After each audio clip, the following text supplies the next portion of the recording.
Hi everyone, and welcome once again to Ruby's Classic Cooking. Today, I'm not cooking. I'm talking once again about saving money on your food budget. Today, I have some suggestions that may help you increase your buying power at the grocery store. All right, let's dive right into this subject. We all know we've got inflation and rising housing costs and all kinds of stuff going on in our lives, which some of us are coping with for the very first time. Some of us have been down this road before, so it's like we learned some things and I want to share them with you. Anyway, one of the first things I want to talk to you about is, okay, you've got a limited grocery budget, right? Well, I'm just going to pick some numbers and draw some scenarios, give you some ideas for how to maybe make a start. Okay, supposing this week you got $25 to spend at the on groceries, okay? We both know you're not going to head out to the big box grocery store with $25 because it's not going to go far enough to be bothered even going through the door. So you're probably going to end up walking up to your corner convenience store and buying a small jar of peanut butter and a loaf of bread, maybe a container of milk. You know, walking back home again. That's it for the week. But what if you were to take that $25 and you were to find 1, 2, 3 other people who also are living on a tight budget with their groceries and forming a club together. Get together and make a flyer grocery shopping club. Now, between the 4 of you, you now have the buying power of $100, which will go a lot further to a lot of those things that are going on in the grocery store, right? Now, all of a sudden, buying a big jug of milk for $5.88 instead of buying a liter or a quart of milk for almost $3. Gee, look at that. You suddenly got the same amount of milk, only it's suddenly way cheaper. And when they have a BOGO going on at the grocery store, well, you don't need 2 of them, but if there's 4 of you shopping together, then you can each get the deal of the BOGO. Or if it's the family pack that's on sale for $3.50 a pound or, per kilo, guess what? Now you can divide that family pack of meat between the 4 of you. The cans of tomato sauce are on sale this week for 4 cans for $5. Well, you don't want 4 cans and you haven't got $5 to spend on it. But this way you get 1 can for $1.25. This week, 900 grams or 2 pounds of macaroni or spaghetti is on sale for 99 cents. Well, guess what? You can buy that and then you can each have a half a pound of macaroni to use. So now you have a half a pound of macaroni. You have a can of tomato sauce or spaghetti sauce. You have some hamburger. Guess what? Now you can make yourself a casserole and have things left over to do other things with. Now you have resources, something you can work with. You've got your milk, but it didn't cost you nearly $3. It only cost you like $1.25 for the same amount of milk. Okay? So that's the first thing you need to do, is to find 3 other people who also have $25 in cash to spend on their groceries this week and start shopping together and forming a club. Getting started. You've got to find people, neighbors, friends, people you work with, family, anybody you know is in the same position you are, grocery shopping wise, budget wise. Then you get together and you have a meeting, you have the flyers, notepad and pen, and decide on some rules to live by. And some rules to live by for your group would be things like everyone puts in the same amount of money in cash. Everyone gets an equal share of everything that we buy. Everybody agrees with what goes on the grocery list, on that shopping list. 1 person from the group or everybody from the group goes grocery shopping. That's up to you guys. All your purchases are divided equally among everybody after the shopping, and you have an agreed on time and place to do that. If there's any taxes charged on anything, well, they're divided equally among all 4 people. Not just the person doing the shopping paying all the taxes. That's not fair either. Everybody brings their own clean containers to put the food in. That's what I've got here around here. Clean containers. Containers. They can be bags, they can be plastic, they can be glass, they can be tin foil, they can be, you name it. Anything that's a container that works for you to hold your what's in it, and they're clean. Now something else you're going to need for the group. You're going to need a set of scales, because if you're buying meat, you're going to want a set of kitchen scales to weigh them on. My mother had a set of kitchen scales that was like about this big. It was a spring-loaded scale with the thing on top. You can find these at thrift stores. If somebody doesn't already have one in your group, then that's something your group is going to have to look at getting, because it's going to be pretty hard to estimate how to divide up a family-sized block of hamburger equally among the 4 of you if you don't have a way of weighing it. Even bathroom scales, I suppose, if you're really, when you're getting started and you're really desperate and you need a set of scales. Now, when you're dividing up the food, it's good to have some measuring cups, liquid ones.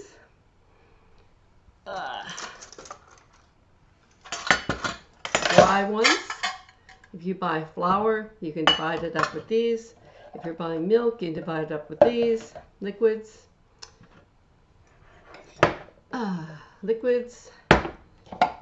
Liquid measuring cups. Just a few things I have hanging around my cupboard. More dry measuring cups. And even you might need some measuring spoons at some point or another to measure some things with. If you're buying spices, you might need to measure them out between the 4 of you with measuring spoons. That's a good thing to have. Might be a good idea to have a funnel. If you're buying like laundry detergent or dish detergent, you want to divide it equally among the 4 of you. And this one right here is a collapsible one. This one up at Canadian Tire, I think. Local hardware store item. A canning jar thing. Collapses. Small funnels. I think this was a dollar store item. Different kinds and shapes. Well, you know what a funnel looks like. Just make sure they're food safe. Measuring cup for semi-liquids. If you're dividing up mayonnaise or peanut butter, that's a really great one if you have one of these, but these are kind of specialized, so you're more likely to be using something like this or something like this to measure your peanut butter or your mayonnaise in, okay? And everybody brings their own clean containers to put it in. Now, also, everyone agrees to follow all the rules of the group, or they're not a part of the group anymore. They can't be a part of the group anymore. It's just that simple. You're going to need to have, some rules to agree so that everything gets divided equally and nobody feels like they've been taken advantage of, okay? That's only fair, right? That's how your group is going to grow and prosper. But if you have people who come along and say, oh, I only eat skinless, boneless chicken breasts, or I'm a vegan, or I don't believe in the flyers that don't work. And those are people who need to form their own group. Because if you're a vegan, you're not going to want to shop with people who aren't vegans. They're not going to want to buy the same kind of things you want at the grocery store. And it'll be nothing but a nuisance arguing with everybody back and forth. The same thing with people who only want to eat skinless, boneless chicken breasts. Well, that's great. There's nothing wrong with skinless, boneless chicken breasts, but that needs to be something that everyone in the group is on side with. Because if they're not, then you need to start your own group, right? And once you've gone out and you form your flyer group, then you can start thinking about things like, well, if there's coupons on the board, do we have any coupons that we can use this week? We'll pick up the coupons when we're going into the grocery store. Somebody have a bus pass? That's great. Maybe they can be your designated shopper. Somebody a senior? Hey, they have seniors discount days or student discount days? Somebody a student? Hey, take advantage of every bit of things that you can save. I'd set up an email account that's only for the group and get one of the points cards for your grocery store. It's surprising how fast those points add up, and next thing you know, you're saving $10 for the group off your grocery shopping, which is not huge, but it's every bit helps when you're buying groceries. And now all of a sudden you can get that big container of spaghetti that was on sale, or those other deals that were on that were totally out of your reach because you're only one person with $25. But now you're 4 people, and things out there in the grocery store are set up for families of 4. So a lot of specials are designed for groups, more than one person anyway. One person buying groceries alone, it's and if you need some things for your group to say you need shopping bags, well, a lot of thrift stores have them. I'd ask at the food bank and say, hey, like, do you have any grocery shopping bags that we can use? They may give you some for free. There's also groups out there that give things away for free. People have stuff, they don't want it, they don't want to donate it to a thrift store, and they'll just have a group that gives things away for free. Also, there'll be things that people, there's lots of thrift stores out there where you can find they have bags on sale. Maybe you can buy some fabric at a thrift store, find some clothing that's going to be discarded, like a pair of old jeans. Make a great shopping bag. There's people out there doing free sewing courses, so you could learn how to sew and you could bring that along as your project and make some shopping bags for yourselves. Give your group a catchy name. I'm no good at naming things, so I don't have any suggestions about that, but get creative. And maybe you can have some fun together. Maybe different people in your group are from different age groups or from different ethnic backgrounds, and then maybe they have different ideas for recipes and things. You've got all kinds of apps online that have recipes. And if flour's on sale, okay, you couldn't even think about buying a 10-kilo bag or 22-pound bag of flour by yourself. But with 3 other people, all of a sudden, that becomes a much more usable size amount of flour for one person, right? Then you have some flour. Eggs, a dozen eggs. Hey, you may not, that isn't in your budget for a dozen eggs, but if the 4 of you buy a dozen eggs, each of you ends up with 3 eggs. Hey, now you've got some eggs, some flour, some milk, some butter, some whatever, You've increased your buying power. Now you have some resources at home, things you can do something with. And if you go online and look up recipes or watch some of my videos on how to cook for simple food, hey, next thing you know, you're preparing something a little more exciting to eat than peanut butter sandwich on bread, And peanut butter on bread, right? You have some other things in your life to eat that are much more fun than no choice. It's a place to start. It's a place to build from. Try to make life easy for yourselves by buying amounts that are dividable by whatever number of people are in your group. Say 4 people. If there are 10 chocolate bars in a bag, then if you buy 2 of them, that's 20, and that's dividable by 4. Have your calculator handy so you can do the math in the store to make sure when you're buying things that you can divide them easily by 4. Okay? Now, also when you're dividing up afterwards, you're going to need that calculator to divide things up evenly. And, okay, good times to go grocery shopping as a group is when, like, after major holidays. Like after Easter this year, I was in the grocery store and I found a big ham. And they were all half price. All their hams were half price. My niece found turkeys at her local store that were on for $1.79 a kilogram. That's about 75 cents a pound. When was the last time you saw a fresh turkey for that kind of a price? So she bought some and bought some for her neighbors because for under $10 she got a 25-pound turkey. That's huge. That's a huge turkey. So,